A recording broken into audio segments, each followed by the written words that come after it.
आज सबसे पहले बात करते हैं रिजल्टेंट के बारे में। रिजल्टेंट का मतलब होता है टोटल नेट इफेक्ट। इस चीज़ को समझने के लिए हम एक एग्जांपल लेते हैं। मान लीजिए आपने जो पैंट पहनी हुई है उसके अंदर 2 जेब हैं और एक जेब के अंदर तो 5 रुपए का एक कॉइन है, 2-2 रुपए के 2 कॉइन है और 1 रुपए का एक कॉइन है। तो अगर आप कुल मिलाकर के देखेंगे इन सब की वैल्यू बनती है 10 रुपीज़। तो ये 1 और 2 3 और 1 4, तो ये 4 कॉइन जिनकी वैल्यू 10 रुपीज़ बनती है, ये तो आपके पास हैं आपके पेंट की एक जेब में। और जो पेंट की दूसरी जेब है उसके अंदर आपके पास सिर्फ एक ही कॉइन है, एक सिंगल कॉइन जो कि 10 रुपए का है। और आप मार्केट चले जाते हैं। मार्केट जाकर के मान लीजिए आपने दुकान से 10 रुपए का सामान खरीदा, तो आप 10 रुपए जब चुकाएंगे दुकानदार को तो क्या करेंगे? या तो आप ये 4 कॉइन अपनी जेब से निकाल करके दुकानदार को दे दें, या फिर आप इन चारों कॉइन्स की जगह एक ये सिंगल 10 रुपए का कॉइन जो कि आपकी पैंट की दूसरी जेब में है उसको निकाल करके दुकानदार को दे दें। बात बराबर ही होगी। तो आप ये देखिए, हम ये कह सकते हैं कि जितनी वैल्यू इन चारों कॉइन्स ने मिलकर के बनाई है, यानी कि 10 रुपए की, उतनी वैल्यू इस 10 रुपए के सिंगल कॉइन ने अकेले ही बना दी है। तो ये जो 10 रुपए का सिंगल कॉइन है, हम बोल सकते हैं कि इन 4 कॉइन्स का क्या है? टोटल नेट इफेक्ट है, यानी कि रिजल्टेंट है। देखिए, मेरा मतलब अगर सिंपल शब्दों में आप समझें तो वो ये है कि इन 4 कॉइन्स ने मिलकर के जितनी वैल्यू प्रोड्यूस की है उतनी वैल्यू इस सिंगल कॉइन ने प्रोड्यूस कर दी है। So this single coin can be considered as the total net effect और the resultant of these 4 coins. आप ये देखिएगा, इन चारों कॉइन्स की वैल्यू भी कुल मिलाकर के 10 रुपए बनती है और 10 रुपए के सिंगल कॉइन की वैल्यू भी कितनी बनती है? 10 रुपए बनती है। तो रिजल्टेंट का यही मतलब होता है कि एक ऐसी सिंगल चीज जो दी हुई बहुत सारी चीजों के बराबर का इफेक्ट प्रोड्यूस कर दे। तो उस सिंगल चीज को हम इन बहुत सारी चीजों का क्या कह सकते हैं? रिजल्टेंट, यानी कि टोटल इफेक्ट कह सकते हैं। इसी चीज को आप इन 2 डायग्राम्स से भी समझ सकते हैं। देखिए, मान लीजिए ये कोई ऑब्जेक्ट है, इस पर 5 न्यूटन का फोर्स और 5 न्यूटन का फोर्स अपोजिट डायरेक्शंस में मान लीजिए लग रहा है। तो आप जानते हैं ये ऑब्जेक्ट ना इस तरफ जाएगा ना इस तरफ जाएगा, यानी कि इन दोनों 5 न्यूटन के फोर्सेस का रिजल्टेंट यानी कि टोटल इफेक्ट कितना हो जाएगा? 0 न्यूटन, क्योंकि ये दोनों एक दूसरे के इफेक्ट को क्या कर देंगे? कैंसल कर देंगे। तो हम ये कहेंगे कि इस फोर्स और इस फोर्स, यानी कि इन दोनों फोर्सेस का जो टोटल नेट इफेक्ट है, यानी कि जो रिजल्टेंट फोर्स है, वो इस केस में कितना होगा? 0 होगा। जबकि सेम ऑब्जेक्ट पर अगर दोनों फोर्सेस एक ही डायरेक्शन में लगाए जाएं तो आप समझ सकते हैं कि ये ऑब्जेक्ट इस डायरेक्शन के अंदर क्या करना शुरू कर देगा? चलना शुरू कर देगा। और आप ये कहेंगे कि एक 5 न्यूटन का फोर्स और दूसरा 5 न्यूटन का फोर्स, क्योंकि सेम डायरेक्शन में लग रहे हैं, इसीलिए इस ऑब्जेक्ट पर जो टोटल नेट इफेक्ट आ रहा है दोनों फोर्सेस का, वो कितना आ रहा है? 5 + 5, यानी कि 10 न्यूटन का टोटल इफेक्ट आ रहा है।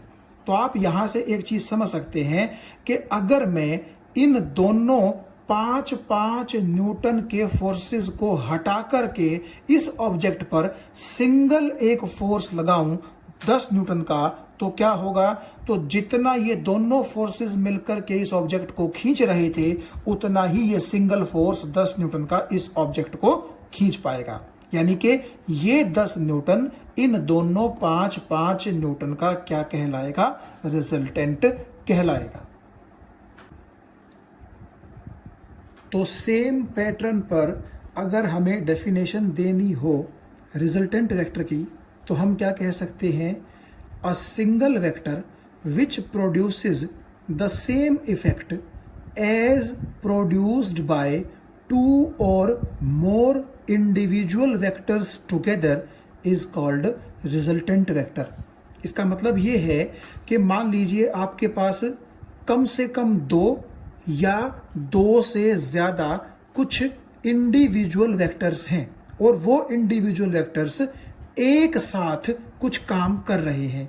ये बात आपको समझ में आ गई। मान लीजिए फोर्सेस ही हैं, क्योंकि फोर्स भी क्या होता है, एक वेक्टर क्वांटिटी होती है। तो अगर हमारे पास दो या दो से ज़्यादा अलग अलग वेक्टर्स हैं जो कि इकट्ठे काम कर रहे हैं, तो जितना काम वो इंडिविजुअल वेक्टर्स टुगेदर मिलकर के करते हैं, अगर उतना ही काम कोई सिंगल वेक्टर अकेला कर दे, तो वो अकेला सिंगल वेक्टर उन वेक्टर्स का क्या कहलाएगा, रिजल्टेंट वेक्टर कहलाएगा। तो चलिए अब बात करते हैं कि कैसे हम वेक्टर्स का जो रिजल्टेंट है वो फाइंड आउट कर सकते हैं। मान लीजिए आपके पास एक ए वेक्टर है और ए वेक्टर को हमने कुछ इस तरीके से रिप्रेजेंट किया है। मान लीजिए ये एक फोर्स है 4 न्यूटन का। तो आप जानते हैं कि वेक्टर को हम किस तरीके से रिप्रेजेंट करते हैं। मान लीजिए मैंने यहाँ से लेकर के यहाँ तक एक 4 सेंटीमीटर लंबाई की लाइन लगाई और 1 सेंटीमीटर को मैं 1 न्यूटन के बराबर मान लूँगा। तो 4 न्यूटन के लिए मुझे ये 4 सेंटीमीटर लंबी लाइन लगानी पड़ी। और मान लीजिए जो फोर्स है उसकी डायरेक्शन है राइट हैंड साइड की तरफ, तो इसीलिए ये एरो आपको कहाँ लगा हुआ दिखाई दे रहा है, राइट हैंड साइड की तरफ। सिमिलरली मान लीजिए मेरे पास एक दूसरा वेक्टर बी है और ये एक 2 न्यूटन का फोर्स है, यानी कि ए वेक्टर भी और बी वेक्टर भी मैंने दोनों ही क्या चूज़ किए हैं, फोर्सेस चूज़ किए हैं, क्योंकि फोर्स एक वेक्टर होता है, उसके पास मैग्नीट्यूड भी होता है और उसके पास डायरेक्शन भी होती है। तो अगर पिछले पैटर्न पर ही हम चलें कि 1 centimetre is equal to 1 newton, तो यहाँ 2 न्यूटन के फोर्स को रिप्रेजेंट करने के लिए आपको 2 सेंटीमीटर लंबी एक लाइन जो है वो खींचनी पड़ेगी। और मान लीजिए ये दोनों फोर्सेस एक ही ऑब्जेक्ट पर लग रहे थे और दोनों फोर्सेस मान लीजिए राइट हैंड साइड पर लग रहे थे। तो अगर आपके ए वेक्टर की डायरेक्शन राइट हैंड साइड की तरफ है तो बी वेक्टर की डायरेक्शन भी आप देखिए कहाँ है, राइट हैंड साइड की तरफ है। समझ तो आप गए ही होंगे कि दोनों का जो रिजल्टेंट होगा वो 6 न्यूटन होगा, क्योंकि दोनों कहाँ लग रहे हैं, सेम डायरेक्शन में लग रहे हैं। इसीलिए हम इसी आसान केस के साथ ये सीखेंगे कि किस तरह से वेक्टर्स का जो रिजल्टेंट है वो फाइंड आउट किया जा सकता है। आप ये भी जानते हैं कि जो स्टार्टिंग पॉइंट होता है वेक्टर का उसको हम टेल बोलते हैं और जो एंडिंग पॉइंट है जहाँ पर एरो हम लगाते हैं उसको बोलते हैं हेड। तो T1 और H1 का मतलब है पहले वेक्टर के टेल और हेड। सिमिलरली T2 और H2 का मतलब है दूसरे वेक्टर के टेल और हेड। अब देखिए जो दोनों को आप अगर एक साथ एक ही ऑब्जेक्ट पर काम करवाएंगे तो हम चाहेंगे कि दोनों का जो रिजल्टेंट है उसको हम फाइंड आउट करें। तो उसके लिए तरीका क्या है, आप ये जानते ही हैं कि दोनों का जो रिजल्टेंट है वो 6 न्यूटन आएगा। तो वो 6 न्यूटन कैसे आ सकता है, उसके लिए हमें काम करना पड़ेगा। इस बी वेक्टर को उठा करके आप पीछे की तरफ ले जाएं और ऐसा करें कि ए वेक्टर के हेड के साथ बी वेक्टर का जो टेल है वो जोड़ दें, यानी कि ज्वाइन कर दें। इस प्रोसेस में सिर्फ हमें एक ही चीज़ का ख्याल रखना होता है कि जो वेक्टर ए है और जो वेक्टर बी है दोनों में से किसी की भी डायरेक्शन को आप चेंज ना करें। जिस डायरेक्शन में ए था उसको भी उसी डायरेक्शन में रहने दें और जिस डायरेक्शन में बी था उसको भी उसी डायरेक्शन में रहने दें। आपने डायरेक्शन के साथ कोई छेड़खानी नहीं करनी है। सिर्फ आपने करना क्या है, एक वेक्टर के हेड के साथ दूसरे वेक्टर का टेल जोड़ देना है। तो अब देखिएगा, अगर मैं नेक्स्ट डायग्राम में आपको दिखाऊं, यहाँ मैंने लिख दिया है जॉइन T2। T2 का मतलब tail of the second vector, और सेकंड वेक्टर हमारा कौन सा है, B vector. So join T2 with H1। H1 का मतलब head of the first vector, और फर्स्ट वेक्टर हमारा कौन है, वेक्टर A।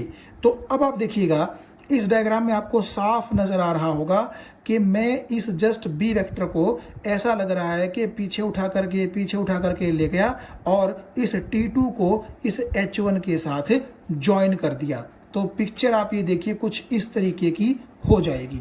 तो अब आपसे अगर कोई पूछे कि ठीक है ऐसा तो हमने कर दिया, उसके बाद रिजल्टेंट कौन सा होगा, तो देखिए यहाँ से लेकर के यहाँ तक इस लाइन की लंबाई थी 4 सेंटीमीटर, क्योंकि हमने 1 सेंटीमीटर को 1 न्यूटन बोला था। और यहाँ से लेकर के यहाँ तक इस लाइन की लंबाई थी कितनी, 2 सेंटीमीटर। तो आप खुद देखिए, अगर मैं आपसे पूछूं कि इस पॉइंट से लेकर के यानी कि T1 से लेकर के और H2 तक की लंबाई कितनी हो जाएगी, तो 4 सेंटीमीटर ये, 2 सेंटीमीटर ये, तो टोटल हो जाएगी 6 सेंटीमीटर। और हमें पता है कि अगर दो फोर्सेस एक ही डायरेक्शन में एक ही ऑब्जेक्ट पर काम कर रहे हों तो वो जुड़ते हैं। तो इस आप ये देखिए 4 और 2 का भी जो टोटल इफेक्ट था, जो रिजल्टेंट था, वो कितना आना चाहिए था, 6। तो 6 तो लेंथ आपकी T1 से लेकर के H2 तक बनेगी। इसीलिए मैं लिख रहा हूं कि रिजल्टेंट जो होगा वो एक ऐसा वेक्टर होगा जो आप ड्रॉ करोगे, कहां से कहां तक, T1 से लेकर के H2 तक, फ्रॉम T1 टू H2। तो देखिए इस लाइन के नीचे जो एक मैंने अलग से लाइन ड्रॉ की है, आप देख सकते हैं T1 को मैंने T1 ही लिख दिया, H2 को मैंने H2 ही लिख दिया। ये जहां पर आपका H1 और T2 ज्वाइन कर रहा था, सिर्फ इस पॉइंट को मैंने यहां से हटा दिया है पिक्चर से। तो आप देखिए ऊपर वाली लाइन अगर 6 सेंटीमीटर की है तो नीचे वाली लाइन भी कितनी होगी, 6 ही सेंटीमीटर की होगी। तो इसलिए आप ये कह सकते हैं कि अगर आप पहले वेक्टर के हेड के साथ दूसरे वेक्टर का टेल जोड़ते हैं तो पहले वेक्टर के टेल से लेकर के दूसरे वेक्टर के हेड तक जो आप वेक्टर नया ड्रॉ करते हैं वो नया वेक्टर ही बेसिकली ऊपर वाले दोनों वेक्टर्स का क्या देता है, हमें रिजल्टेंट देता है। और ये भी होता है कि जो आपके पहले वेक्टर की डायरेक्शन है, जो आपके दूसरे वेक्टर की डायरेक्शन है, क्योंकि वो डायरेक्शन सेम थी राइट हैंड साइड की तरफ, इसीलिए जो रिजल्टेंट वेक्टर आया है उसकी भी डायरेक्शन कहाँ होगी, राइट हैंड साइड की तरफ ही होगी। हालांकि अगर आप ये कहें कि मान लीजिए इसकी डायरेक्शन यहाँ है और बी की डायरेक्शन कहीं और होती तो उसका क्या इलाज होता, तो वो भी हम आने वाले सेक्शंस में इसी चैप्टर के अंदर देखेंगे। लेकिन सिर्फ सीखने के लिए शुरुआत में मैंने आपको बिल्कुल आसान केस दिखाया है कि अगर दो वेक्टर्स एक ही डायरेक्शन में होंगे तो नेचुरली उनका रिजल्टेंट भी उसी डायरेक्शन के अंदर आएगा। भाई अगर 4 न्यूटन का फोर्स राइट हैंड साइड की तरफ खींच रहा है किसी ऑब्जेक्ट को और 2 न्यूटन का फोर्स भी राइट हैंड साइड की तरफ ही खींच रहा है किसी ऑब्जेक्ट को, तो दोनों का जो टोटल इफेक्ट है, रिजल्टेंट है 6 न्यूटन का, वो भी तो ऑब्जेक्ट को राइट हैंड साइड की तरफ ही खींचेगा, वो कोई लेफ्ट की साइड तो लेकर के जाएगा नहीं। ठीक है, तो डायरेक्शन मैंने इसीलिए सिंपल रखी है ताकि हमें सिर्फ ये समझ में आ जाए कि क्यों हमें रिजल्टेंट के लिए पहले वेक्टर की टेल से लेकर के दूसरे वेक्टर के हेड तक एक लाइन खींचनी पड़ती है। तो आप ये थोड़ा सा समझ सकते हैं कि हमारे पास 4 और 2 का जो रिजल्टेंट 6 आया है वो केवल तभी पॉसिबल है जब आप पहले वेक्टर के हेड के साथ दूसरे वेक्टर का टेल जोड़ दें बगैर दोनों की डायरेक्शन को डिस्टर्ब किए हुए। तो जब आप इस पहले वेक्टर के हेड और दूसरे वेक्टर की टेल को जोड़ देते हैं तो आपको करना क्या है, पहले वेक्टर की टेल से लेकर के और दूसरे वेक्टर के हेड तक एक नया वेक्टर आपको बनाना होता है और वो नया वेक्टर ही उन दोनों शुरुआत वाले वेक्टर्स का हमें क्या देता है, रिजल्टेंट देता है। और जो उनकी दोनों की डायरेक्शन रहेगी, रिजल्टेंट वेक्टर की भी डायरेक्शन क्या रहेगी, सेम वही रहेगी। तो आगे से आप एक चीज़ का ध्यान रखिएगा कि हम शुरुआत में दो वेक्टर्स की बात को लेकर के चलेंगे कि जब भी आपको दो वेक्टर्स का रिजल्टेंट निकालना हो तो आप क्या करेंगे, बगैर दोनों की डायरेक्शन को खराब किए आप पहले वेक्टर के हेड के साथ दूसरे वेक्टर का टेल जोड़ देंगे और तब जाकर के पहले वेक्टर के टेल से दूसरे वेक्टर के हेड तक जो आप वेक्टर ड्रॉ करोगे वो वेक्टर ही आपके दोनों वेक्टर्स का क्या होगा, रिजल्टेंट होगा। इसी रूल को आप यहां पर भी अप्लाई कर सकते हैं। देखिए, एक ही ऑब्जेक्ट पर 5 न्यूटन के फोर्स अपोजिट डायरेक्शंस में लग रहे हैं तो नेचुरली दोनों का रिजल्टेंट कितना आएगा, 0 न्यूटन आएगा। तो हम एक काम करते हैं, इस 5 न्यूटन के फोर्स की डायरेक्शन क्योंकि इस तरफ है तो मान लीजिए ये है ए वेक्टर और यहाँ पर हम क्या करेंगे कि अगर 1 सेंटीमीटर को 1 न्यूटन लें तो 5 न्यूटन के लिए हमें कितनी जरूरत पड़ेगी, 5 सेंटीमीटर। तो हमने 5 सेंटीमीटर की एक लाइन बनाई तो इस पर एरो लगा दिया हमने राइट हैंड की तरफ, इसको रिप्रेजेंट करने के लिए इसको बोल दिया ए वेक्टर। ये इस ए वेक्टर की टेल और हेड हैं। इस 5 न्यूटन को रिप्रेजेंट करने के लिए हमने क्या किया, सेम एक 5 सेंटीमीटर की लाइन जो है वो ड्रॉ की, लेकिन क्योंकि इस फोर्स की डायरेक्शन है लेफ्ट हैंड की तरफ तो यहां पर हमने एरो लगा दिया लेफ्ट हैंड की तरफ। ये बात सही है। जब ऐसा हम कर लेते थे तो मैंने आपसे कहा था कि आपने सिर्फ एक वेक्टर को उठा करके दूसरे वेक्टर के साथ ऐसे रखना है कि पहले वेक्टर के हेड के साथ दूसरे वेक्टर की जो टेल है वो ज्वाइन हो जाए बगैर दोनों की डायरेक्शंस को खराब किए हुए। तो आप कुछ ऐसा ही समझिए कि मैंने इस बी वेक्टर को उठाया और उठा करके ए वेक्टर के ऊपर रख दिया ताकि दूसरे वेक्टर यानी कि बी वेक्टर की टेल पहले वेक्टर यानी कि ए वेक्टर के हेड के साथ कंबाइन हो जाए। तो आप ये देखिए, ये जब यहाँ कंबाइन होगी तो नेचुरली आपके बी वेक्टर का जो हेड है वो यहाँ कंबाइन हो जाएगा और आपको सिचुएशन कुछ ऐसी नजर आएगी। और रिजल्टेंट के लिए हम क्या करते थे, हम एक लाइन खींचते थे, आपको याद होगा कहाँ से कहाँ तक, पहले वेक्टर की टेल से लेकर के दूसरे वेक्टर के हेड तक। तो अब आप एक चीज देखिएगा, ये दोनों पॉइंट कोइंसाइड कर रहे हैं, यानी कि जहां पर आपके पहले वेक्टर की टेल है वहीं पर आपके दूसरे वेक्टर का हेड है। तो दोनों पॉइंट एक दूसरे के ऊपर हैं, कोइंसाइड कर रहे हैं, तो नेचुरली दोनों के बीच डिस्टेंस कितना होगा, 0।